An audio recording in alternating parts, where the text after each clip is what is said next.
Bloomberg Audio Studios. Podcasts, radio, news. Last fall, my boyfriend and I wanted to take a little trip from Brooklyn to upstate New York. Amtrak couldn't take us all the way to our campsite, so we did what so many transit-dependent New Yorkers have reluctantly done before us. We rented a car. We booked one online through Hertz, the rental car service. But when I got to the garage to pick it up, several hours late, that's on me, the agents told me that all they had available was an electric car. A Chevrolet Bolt, to be exact. I'd never driven one before, I didn't know much about charging them, but we agreed it'd be a fun new adventure. So off we drove. But around 6 hours later, we were in a grocery store parking lot upstate, in the middle of a rainstorm, trying and failing to fill the car up with power. My umbrella was flapping in the wind, the car was low on juice, and the charging station was broken. It was the last one for miles. It felt like we had made a huge mistake.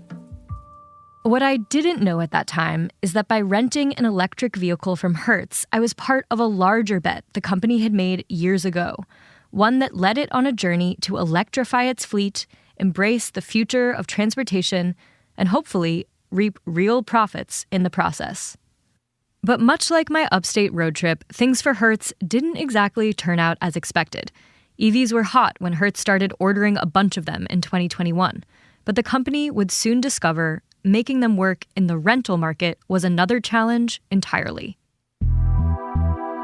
Today on the show, how two Wall Street investors brought Hertz out of bankruptcy with an ambitious bet to revolutionize rentals, and how a series of wrong turns left a big part of Hertz's business stranded on the side of the road with no juice. This is The Big Take from Bloomberg News. I'm Sarah Holder.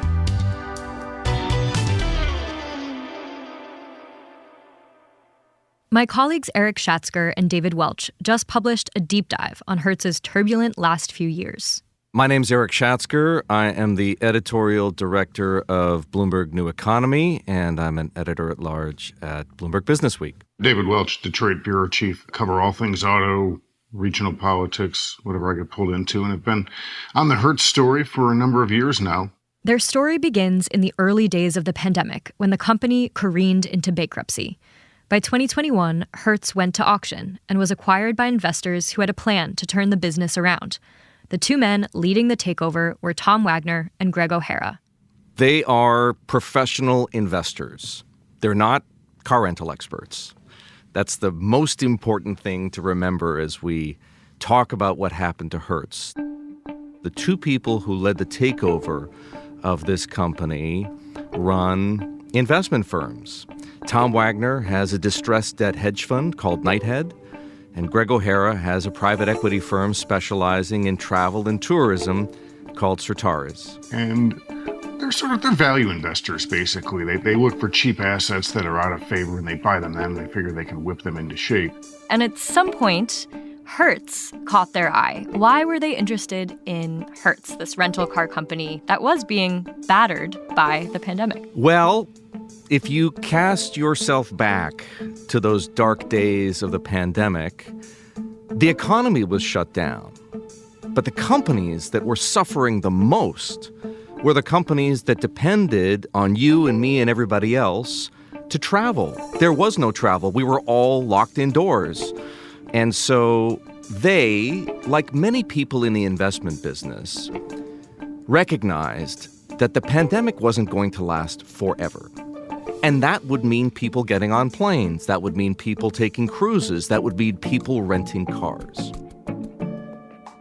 They were interested in Hertz because it was the only car rental company in North America to go bankrupt. There was no opportunity with Avis, for example, like there was with Hertz, because Avis didn't go bankrupt. And the other giant in the rental industry, Enterprise, is privately owned.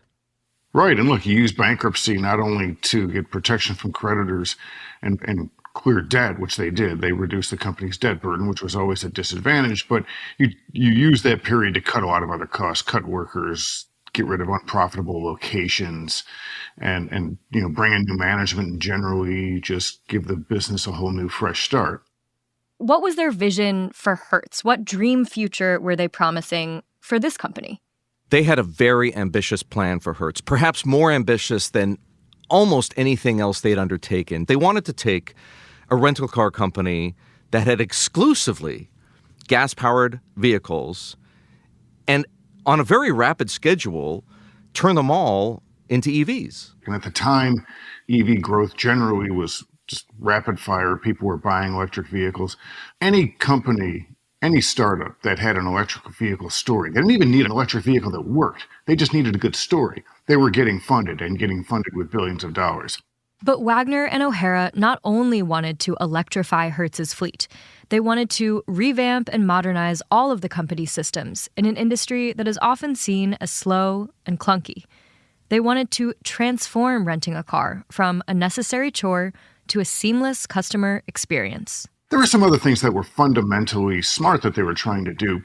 Hertz had lousy IT, lousy computer systems. They wanted to modernize that. They wanted to get Stripe to come in so people could use Apple Pay, also very smart. And they wanted to improve the Hertz app so people could do more from their phones and automate the business. So it wasn't all just this electric vehicle pipe dream. They actually wanted to transform the way a rental car company does business. And they were looking at partnering with Uber, right? And they did, yes. And they partnered with Carvana as well. Car companies have often looked at rental car companies as a big buyer of a big amount of volume of their production. And what that does is when you have cycles of consumer demand being sometimes really hot and sometimes really cold, if you've got this steady business of rental car companies buying cars from you, that smooths out your production schedules and makes the business less exposed to these economic cycles.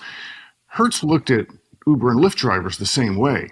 If they had a certain number of them renting their cars, then they would be less exposed to cycles in travel for both business and leisure. And part of their vision also included bringing in new leadership, right? Who did they hire to be the new CEO of this reimagined Hertz? With this same kind of creative inspiration that they brought to electrification, they reached out to a very unconventional candidate, Stephen Scherr, who had recently retired as the chief financial officer at Goldman Sachs.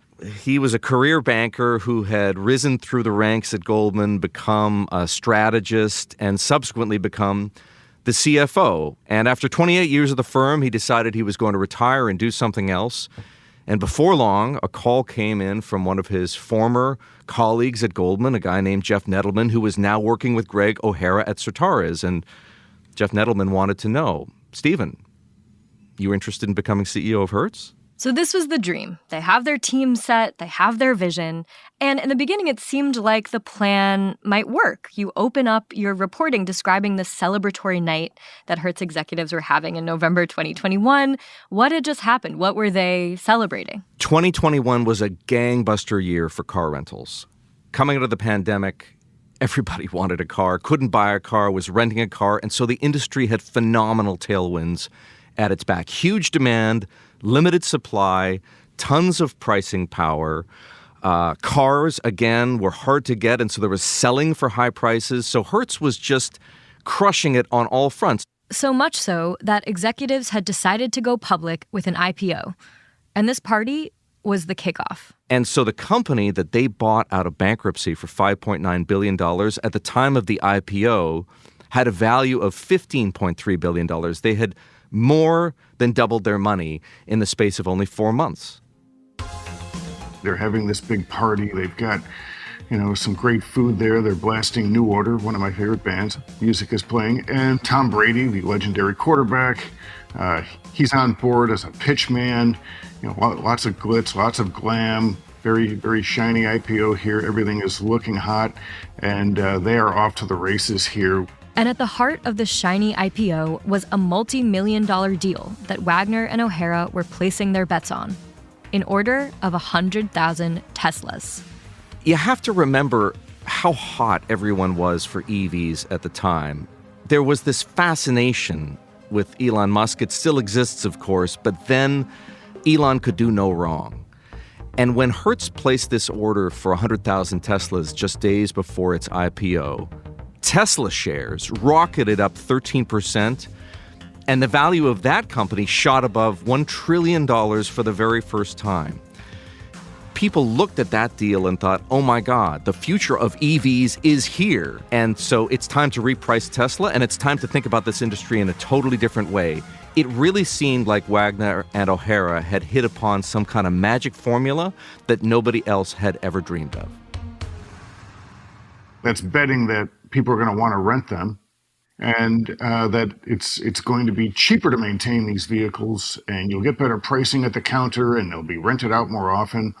They really bet that renting EVs would be a much better business, and they would grow it as they could get more of them because, hey, Tesla's sales are hot, consumers love EVs, and how could this possibly go wrong? But it did. Hertz would go from a fancy IPO party and staggering growth projections to backtracking on its EV bet. That's after the break.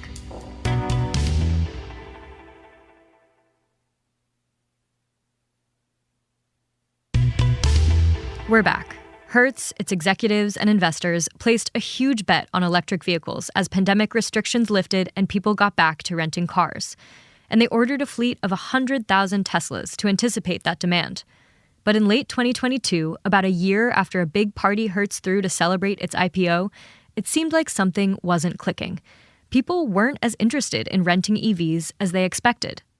That's the first warning light. If you think about all these things going on at Hertz like warning lights on a dashboard, that was the first one to go off. People didn't want to rent Teslas, and at the time, most of the EV fleet they had was Teslas. Electric vehicle owners, most of the time, they have a charger in their garage at home. So every morning they wake up, it's on full. They live with their car the way you live with your cell phone. So they don't really worry about charging unless they're on a road trip someplace. People stepping off a plane who were about to take a 250-mile drive didn't want to get behind the wheel of an EV or a Tesla for the first time. They had range anxiety. They didn't want to, deal with this problem they'd heard of, having to find a charger in the middle of the night somewhere or find themselves with an empty battery on the side of the road. Right. Teslas are flashy and fun, but they're require different. Some getting used to. Absolutely. They are not your grandfather's gas guzzler. On top of customers being wary of Teslas, Hertz executives started noticing another problem. Their repair costs were increasing significantly. Initially, it was a little bewildering. Why all of a sudden are our cars out of service and why are repair costs soaring? Turned out that many of the drivers who stepped behind a wheel of the Tesla, often for the first time, couldn't manage. A lot of drivers aren't used to that rapid acceleration. They're not used to the fact that when you take your foot off the accelerator but have not yet touched the brakes, that you will start to slow down. So people are getting in small fender benders and accidents with these, and with Teslas, the repairs can be huge. But the challenges didn't end there. Their EV charging infrastructure just wasn't as robust as they needed it to be. In order to keep all these cars charged, Hertz needed a lot of charging banks at their garage. And in some cities, the grid wasn't really great for handling that many chargers. And in other cases, the grid was fine, but the airport power source itself couldn't handle all of those. So what they had to do, often employees had to drive the cars off airport and go and charge them someplace else and drive them back. That's time consuming. That's more labor. So they're being rented less often. They're getting less at the counter than they thought in terms of daily rental rates. And then the repairs were much higher. And that's when Stephen Scher said, look, we have to start winding this down. And then Tesla announces they are cutting prices on every car in the lineup. And at first it seems like this is great news for Hertz, who buys a bunch of their cars. But that's not exactly the way that played out. What happened? For sure. At the beginning of 2023, you may remember, in January, in fact, Elon Musk decided, as the EV market was getting more competitive, that he wanted to compete for share over margin, which means I'm willing to cut prices of my vehicles to make sure that we're selling as many Teslas, or people are buying Teslas over the emerging number of options they had in the electric vehicle industry. So he slashed prices on Teslas. And he did that, several times over the course of 2023, so that by the end of the year, many models were selling for 30% less than they were only months earlier. And that was a total nightmare. Initially, it seemed like good news because Hertz was going to be buying more Teslas and more other EVs like Polestars and Chevy Bolts. But what quickly became apparent to them is that as soon as these cars start trading for lower prices, they have to revalue their own fleet. That's a process called depreciation. And depreciation occurs on the balance sheet, but the change has to be run through the income statement. And so all of a sudden they had these massive costs for depreciation that they hadn't anticipated. Some Hertz managers had warned Wagner, O'Hara, and Schur of making such a large deal with Tesla because betting wrong on models is a profit killer for car rental companies. Now, their concerns seemed validated, and Hertz was gradually scaling down its fleet of EVs. Erik, what has Hertz's response been to all of this? Tom Wagner was willing to speak to me on the record up to a point. What he did say on the record, and this you'll find in the story, is that he is still an optimist and believes very strongly that it won't be too long, as he put it, and before we figure all this stuff out. Hertz also said that it's focused on better aligning the size of its EV fleet with customer demand. Hertz at the moment is kind of backtracking, more than kind of. It's reversing course on the EV strategy. It's really unclear whether this company is going to be anything other than the rental car business it used to be coming out of this experiment. And the stock price that was $29 in the IPO is now trading for less than $8. So how much did they lose on this bet? Well, people might think that it's a gargantuan amount of money because we had that $5.9 billion price tag when they bought it out of bankruptcy.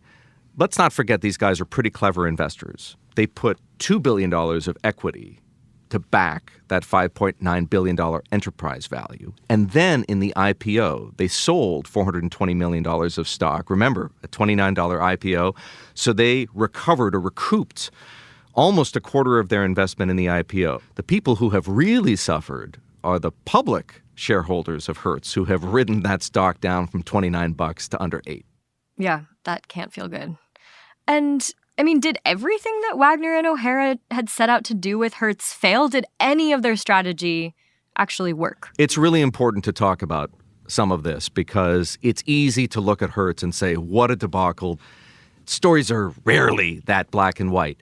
In this case, at least two of the ideas that they had have worked out well for Hertz.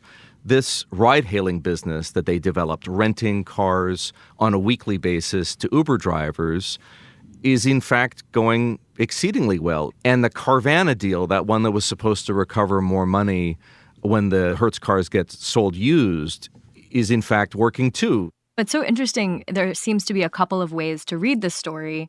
Either it's EVs as a business model don't work, or Hertz failed to make EVs work for their business model. It seems like maybe it's a little bit of both. I think it's a combination of the two. There's no question that the world is electrifying.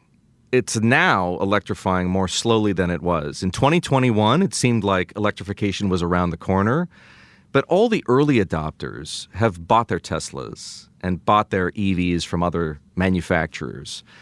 And so demand for new EVs is slowing.